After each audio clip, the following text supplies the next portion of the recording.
Welcome to digital GK classes. तो जो भी शिफ्ट अभी तक हुआ है हमारा 28 को था, 29 को और 9 को। उसमें एक चीज़ कॉमन है, पियाजे, वाइगॉस्की, कोलबर्ग और गार्डनर से भी क्वेश्चन आ रहा है और एक दो इंक्लूसिव क्लासरूम से। तो मैंने सोचा कि क्यों ना इन थ्योरी के जो भी इंपॉर्टेंट क्वेश्चन अभी तक पूछे गए हैं और आगे भी पूछा जाएगा उसको एक वीडियो में ही कवर कर दूं, कम समय में आप ज़्यादा पढ़ सकें, ये मेरी कोशिश रहती है। तो जो लोग नए आए हैं, सबसे पहले आप लोग सब्सक्राइब करके जो घंटी है ना उसको बजा दो, ताकि जो मेरी अगली क्लास है वो आपको मिल जाए। एक बार एग्जाम आपका हो जाए, काम खत्म। तो इस तरह से आपको एनालिसिस वाली वीडियो देखना ही है। जैसे कि आज पेपर 1 की जो एनालिसिस थी वो आपको देखनी ही होगी, हर दिन की देखनी है अगर आप पेपर 1 पेपर 2 भरे हैं तो, क्योंकि एनालिसिस हमें क्वेश्चंस का पैटर्न पता चलता है, फिर उसके हिसाब से आप नए नए क्वेश्चंस की जो है प्रैक्टिस करते हो, क्योंकि अभी आपके एग्जाम में समय होगा। ठीक है, तो चलो स्टार्ट करते हैं पियाजे की थ्योरी से। बीच बीच में एक इंक्लूसिव क्लासरूम के भी कुछ मैंने क्वेश्चन रखे हुए हैं। तो जो लोग नए आए हैं, प्लीज़ एक काम आप जरूर करना, आपको प्रीवियस ईयर पेपर को छोड़ना नहीं है। ये मैं आप सभी से रिक्वेस्ट कर रही हूँ, इसमें आप ही का फायदा होगा और प्रीवियस ईयर क्वेश्चन से 100% आपके नंबर बहुत इंप्रूव होंगे। मेरी मेहनत अच्छी लगेगी तो आप लाइक जरूर कर दीजिएगा। चलिए स्टार्ट करते हैं। सबसे पहले देखो, पियाजे के क्वेश्चन, पियाजे से ना इतना क्वेश्चन पूछा है। इनकी जो थ्योरी है ना, SPCF, फेवरेट टॉपिक है सीटेट का, पियाजे। Sensory motor, pre operation, concrete, formal, ये आपको पता है। अब जैसे कि कल पूछा था कॉन्क्रीट वाले से, आपको पता है कि कॉन्क्रीट में CCS होता है, क्लासिफिकेशन, कंजर्वेशन, सीरिएशन। क्लासिफिकेशन मतलब क्लासीफाई कर सके, कंजर्वेशन मतलब वही कि एक ग्लास से पानी जो है दूसरे में पलट दिया, बहुत से इस पर बहुत सारे क्वेश्चंस बनते हैं। सीरिएशन हो गया कि क्रम में लगाना है। फॉर्मल में अमूर्त सोच हो जाती है, हाइपोथेटिकल हो जाता है, मतलब जो सामने चीज़ नहीं रहेगा बच्चा उसके बारे में भी तर्क कर सकता है। प्रॉब्लम सॉल्विंग आ जाती है, हाई थिंकिंग का जो लेवल है वो बढ़ जाता है। अब सेंसरी मोटर में बच्चा सेंसेस के माध्यम से सीखता है। इसमें ऑब्जेक्ट परमानेंस, ये याद रखना, ऑब्जेक्ट परमानेंस का मतलब क्या होता है, वस्तु स्थायित्व का गुण आ जाता है। गोल ओरिएंटेड बिहेवियर बच्चा करने लगता है। ये 2 पॉइंट मेन है, एक ऑब्जेक्ट परमानेंस और एक गोल ओरिएंटेड। ठीक है, गोल ओरिएंटेड बिहेवियर ये सेंसरी मोटर में आता है और बच्चा सेंसेस के माध्यम से सीखता है। प्री ऑपरेशन में क्या आता है, प्री ऑपरेशन में इरिवर्सिबिलिटी आती है। इरिवर्सिबिलिटी होती है मतलब अपलटावी, बच्चा पलट नहीं पाता है। ईगो सेंट्रिसिज्म आता है। ईगो सेंट्रिसिज्म मतलब कि बच्चे को लगता है कि जैसा हम कर रहे हैं वैसा ही सभी लोग करते हैं। दूसरी चीज़ इसी में एनिमिज्म आता है, प्री ऑपरेशनल का बता रही हूँ मैं। एनिमिज्म मतलब जीववाद, कि आपने देखा होगा ना, छोटे बच्चे अगर रोने लगते हैं तो हम ऐसे अगर उनको दीवार को ऐसे पीट देते हैं तो वो बच्चे शांत हो जाते हैं। वर्बल होता है, भाषिक होते हैं। सेंट्रिसिज्म भी होते हैं। सेंट्रिसिज्म मतलब एक ही परसेप्शन पे देख सकते हैं। ये इतना इनकी थ्योरी का सार है। ठीक है, जो भी इंपॉर्टेंट है वो मैंने आपको बता दिया है। कॉन्क्रीट में जाकर जाते हैं तो वो रिवर्सिबिलिटी आ जाती है।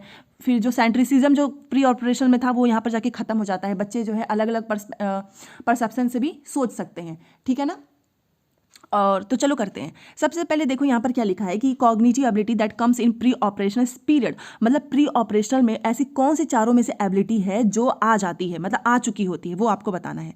जैसे कि आपको पता है एब्स्ट्रैक्ट हमारा होता है फॉर्मल में, गोल ओरिएंटेड भी हमारा सेंसरी मोटर में होता है।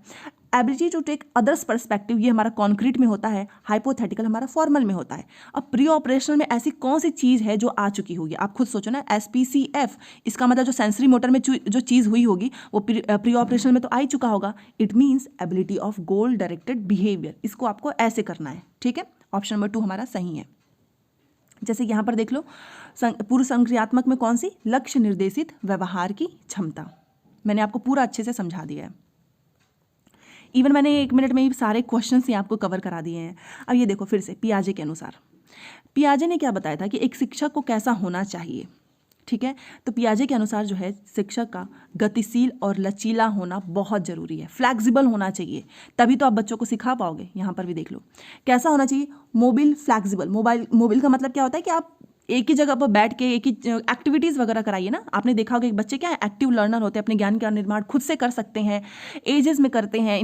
इनका ये पूरा बना ही हुआ ऐसे, ये पिक्चर्स को भी ध्यान रखना। इन्होंने चरण में बताया ना ऐसे कि बच्चा जो है चरण में सीखता है, स्टेजेस में सीखता है एज के ऊपर, क्योंकि 0 से 2 साल का बच्चा जो है जरूरी नहीं है, या फिर 2 से जो 8 साल का बच्चा होगा वो अपनी उस एज में ही आगे सारी चीज़ें सीखता है। ये इन्होंने बताया, जिसको वाइगॉस्की ने, लेकिन बहुत से लोगों ने क्रिटिसाइज भी किया है कि बच्चे केवल एज में ही नहीं सीखते हैं। बट इतना याद रखो, मोबिल फ्लैक्सिबल इज राइट। चलो अगले क्वेश्चन पे चलते हैं। ये रहा। अब ले वाइगोस्की का आ गया। ले वाइगोस्की का भी क्वेश्चन बहुत इंपॉर्टेंट है। इनकी थ्योरी का ही नाम है सोशियो कल्चर, समाज, कल्चर और लैंग्वेज। इन तीन चीज़ों को इन्होंने SCL इन तीनों को बहुत इंपॉर्टेंस दिया है।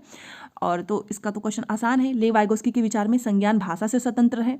संज्ञानात्मक विकास भाषा के विकास को निर्देशित करता है। भाषा संज्ञानात्मक विकास को सुगम बनाती है, या फिर ये होगा। समझ गए होंगे आप, इन्होंने किसको इंपॉर्टेंस दी है? लैंग्वेज को इंपॉर्टेंस दी है। भाषा जो है वो कॉग्निटिव डेवलपमेंट को सुगम बनाती है, सहज बनाती है। Option number 3 is right. और ले वाइगोस्की के 2 टर्म्स याद रख लेना, एक होता है ZPD और एक होता है स्कैफोल्डिंग। ZPD का मतलब होता है क्या, कोई दायरा है कि बच्चा यहाँ तक सीख सकता है, और स्कैफोल्डिंग में आप बच्चे को टेम्पररी हेल्प देते हैं। फिर से आ गया हमारा यही ले वाइगोस्की। ले वाइगोस्की के अनुसार निम्न में से कौन सा कारक बच्चों के संज्ञानात्मक विकास को सुगम बनाता है? अभी मैंने आपको बताया था ना, SCL सोशियो कल्चर लैंग्वेज, सांस्कृतिक होगा, समाज होगा, संतुलन और पुरस्कार की क्या ये बात करते हैं? आप बताइए। नहीं करते हैं ना, ये केवल संस्कृति सामाजिक। पुरस्कार की बात आप मुझे बताना कौन करता है, और संतुलन की भी बात एक बार इसमें भी देख लीजिए। ये कल्चर की बात करते हैं, सोशल इंटरेक्शन की बात करते हैं, इक्विलिब्रेशन की बात पियाजे करते हैं, और रिवॉर्ड्स और रेनफोर्समेंट जिसे बोलते हैं, ये आप मुझे बताना कौन रिवॉर्ड्स की बात करता है। ये पियाजे है, ये वाइगोस्की है, ये भी वाइगोस्की है। तो केवल इसमें कौन सा सही होगा? पहला, दूसरा। चलिए अगले क्वेश्चन पे चलते हैं। ये रहा। अब ये क्वेश्चन जो है आपके में पूछ सकता है, इसलिए मैंने यहाँ पर लिया है। बाल केंद्रित कक्षा में अधिगम कैसा होता है? मतलब एक जो है जिसपे चाइल्ड पे आप फोकस कर रहे हो, ना कि टीचर पे फोकस कर रहे हैं, तो कक्षा कैसी होती है? तो उसमें क्लास जो होता है उसमें बच्चा और टीचर दोनों ही मिलकर बनाते हैं। उद्दीपन प्रतिक्रिया नहीं होता है, ना ही पुरस्कार पर दंड पे निर्भर होता है, ना ही वो शिक्षक पर निर्भर होता है पूरी तरह से। इसमें शिक्षक छात्र दोनों ही सह निर्मित होते हैं, दोनों ही मिलकर बनाते हैं। उसको बोलते हैं बाल केंद्रित क्लास, जिसमें अधिगम ऐसे ही होता है। अब ये देखिए, कोलबर्ग का भी मैंने क्वेश्चन लिया है ताकि मैं आपको हर एक पॉइंट अच्छे से समझा सकूं। चलिए देखते हैं। सबसे पहले देखो, लॉरेंस कोलबर्ग के नैतिक विकास के सिद्धांत के किस चरण में बच्चे दूसरों के इरादे की उपेक्षा करते हैं और इसके बजाय इसके बजाय अधिकार और नकारात्मक परिणामों के डर पर ध्यान केंद्रित करते हैं। बच्चा जो है ना, दूसरे मतलब उसको लगता है कि अगर मैंने ये चीज़ किया नहीं किया तो मुझे सज़ा मिलेगा, इसलिए वो उस चीज़ का पालन करते हैं। आपने भी देखा होगा, इनके अगर 3 स्टेज है, 6 लेवल है, मैंने पूरी डिटेल में पढ़ाई हुई है। तो ये कौन सा है? सजा और आज्ञाकारिता अभिविन्यास, ठीक है, पनिशमेंट एंड ओरिएंटेशन। तो ये तो आसान है, ऑप्शन नंबर 1 इज राइट। इसमें देख लीजिए, ये रहा।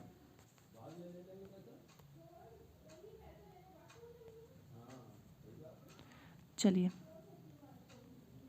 तो जो भी इंपॉर्टेंट है अब ये रहा, हार्वर्ड गार्डनर, जो मैंने आपसे कहा था। अब इसमें देखिए, हार्वर्ड गार्डनर के सिद्धांत में सोच को व्यक्त करने के लिए धारा प्रवाह और लचीले ढंग से भाषा का उपयोग करने की क्षमता बुद्धि की विशेषता है। कौन सी विशेषता है जिसमें आप अपनी सोच को व्यक्त करने के लिए उसको धारा पर और लचीले ढंग से आप लैंग्वेज का यूज करते हो ना। फॉर एग्जांपल, अगर मैं आपसे कोई भी चीज़ पूछती हूँ कि चलो तुम पियाजे के बारे में बताओ, तो तुम्हारी सोच में जो भी होगा उसको आप लैंग्वेज में ही तो डिफाइन करेंगे ना, बिना लैंग्वेज में कैसे बता पाओगे? तो इसको बोलते हैं भाषाई, ठीक है। Option number 1 is right. आसान है, बहुत थ्योरी आसान है, कॉमन सेंस यूज करना है। लिंग्विस्टिक, चलो अब ये करते हैं। देखो इस बार ना इंडिविजुअल डिफरेंसेस, जेंडर से रिलेटेड क्वेश्चंस बहुत आ रहे हैं। जैसे कि कौन सी आपकी रणनीति होनी चाहिए क्लास में, व्यक्तिगत जो इंडिविजुअल डिफरेंसेस होते हैं उसको पूरा करने के लिए, लेकिन प्रभावी नहीं है, गलत वाला आपको बताना है। अपने मौखिक और गैर मौखिक संचार पर विचार, मतभेदों को पहचानने और सम्मान करने, विविध शैक्षणिक मतभेदों का प्रयोग करें, छात्रों में कमियों को पहचानें और उन्हें ठीक करें। आप बताइए इसमें से कौन सा है जो कि रणनीति नहीं होनी चाहिए? ठीक है, व्यक्तिगत मतभेदों को पूरा करने के लिए प्रभावी नहीं है, ये प्रभावी नहीं वाला क्वेश्चन है। तो सबसे पहले देखो, अपने मौखिक गैर मौखिक संचार पर विचार, मतभेदों को पहचाने, सम्मान तो करेंगे ही, जितने विविध शैक्षणिक मतभेदों का प्रयोग भी करना होगा, हर बच्चा अलग होता है, छात्रों में कमियों को पहचाने और उन्हें ठीक करें। अच्छा आप ये बताओ, मैं एक बार आपको इंग्लिश वाला भी दिखा देती हूँ। यहाँ पर देखिए, सब आप खुद सोचो कि इफेक्टिव स्ट्रेटजी टू कैटर करने के लिए to individual difference in the class, जो कि नॉट इफेक्टिव है, reflects on one's verbal and non verbal communication, ये तो करेंगे ही, रिकॉग्नाइज भी करोगे, उसका रिस्पेक्ट करोगे, डाइवर्स पेडागोजिकल स्ट्रेटजी अपनाओगे, identify deficit in students and correct them. आप इंडिविजुअल डिफरेंसेस में उनकी कौन सी कमी को ऐसा पकड़ोगे उसको सही करोगे, ये गलत है, ये रणनीति नहीं होनी चाहिए। और ये देखो ऐसे ही क्वेश्चन फंसाता है। आपकी रणनीति क्या होनी चाहिए कि जो भी उनके डिफरेंसेस है आप उसको उसकी रिस्पेक्ट करो, ना कि उसको आइडेंटिफाई करके उसको करेक्ट कीजिए। उसमें आप जैसे कि मैं हूँ या आप हैं, आपके हर इंसान के अंदर इंडिविजुअल डिफरेंसेस होते हैं। मेरा काम क्या होगा कि आपके हिसाब से मुझे अपने आप को सुधारना होगा, पढ़ाना होगा, ना कि मैं आपके अंदर आपकी कमियों को पकड़ूंगी, उसको सुधारूंगी। ये गलत होता है इंडिविजुअल डिफरेंसेस में, और ये प्रभावी नहीं है। आई होप आप समझ गए होंगे। बहुत से लोग कहेंगे नहीं ये तो सही लिखा है, नहीं, ये पढ़ाई करने में आपको कमी को पहचानना है ना, कि बच्चा मैथ में वीक है, वहाँ पर आप कमी को पहचानो। ये व्यक्तिगत मतभेदों को पूरा करने के लिए आप कमी को थोड़ी ना पहचानेंगे, आप उनके हिसाब से अपने आप में चेंज करेंगे। So option number 4 is right.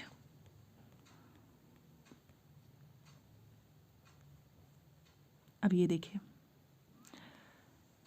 यहाँ पर देखिए लिखा है कि 4 साल के राहुल को एक गुड़िया उपहार में मिलने पर वह बोला, जैसे कि जेंडर स्टीरियोटाइप से क्वेश्चन पूछ रहा है कि मैं इसका क्या करूँगा, लड़के गुड़िया से नहीं खेलते। ये क्या दर्शाता है आप बताइए। आपके भी घर में ऐसा होता होगा, बच्चे बोलते हैं क्योंकि उन्होंने अपने आसपास वही चीज़, वो है जेंडर रूढ़िवादिता, स्टीरियोटाइप को दर्शाता है कि क्योंकि उसको दिखाया गया होगा कि गुड़ियों से तो केवल लड़कियां खेलती हैं, लड़के थोड़ी ना खेलते हैं। तो ये है जेंडर स्टीरियोटाइप।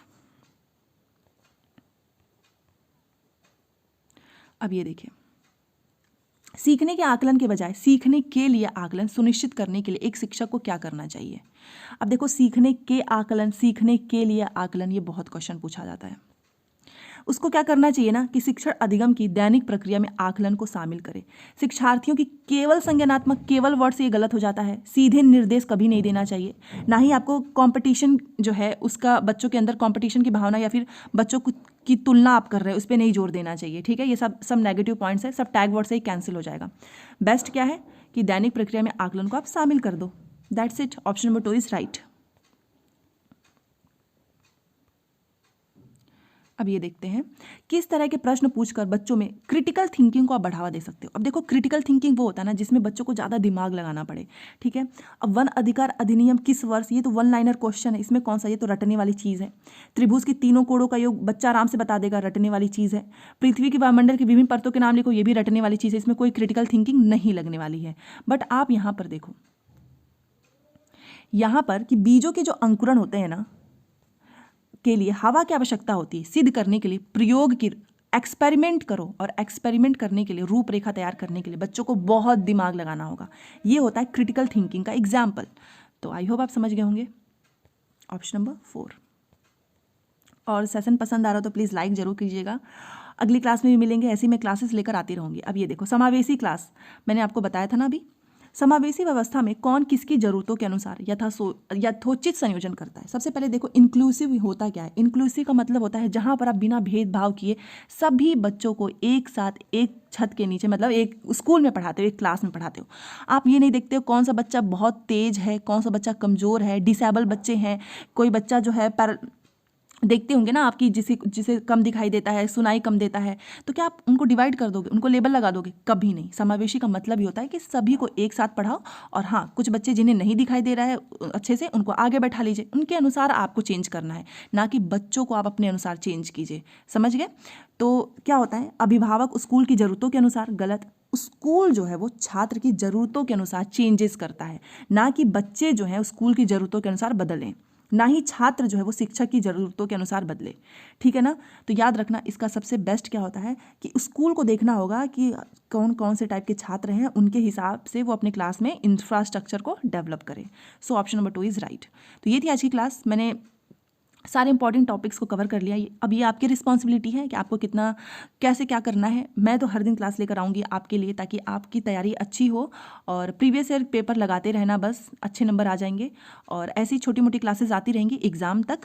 तो चलो मिलते हैं नेक्स्ट क्लास में, और अपना ध्यान रखना। ठंड भी बहुत ज़्यादा है, जिसका जब पेपर हो जाए प्लीज़ टेलीग्राम पे एनालिसिस मैं कराती हूँ, तो उसके लिए आप लोग क्वेश्चंस भेजा कीजिए। ठीक है ना?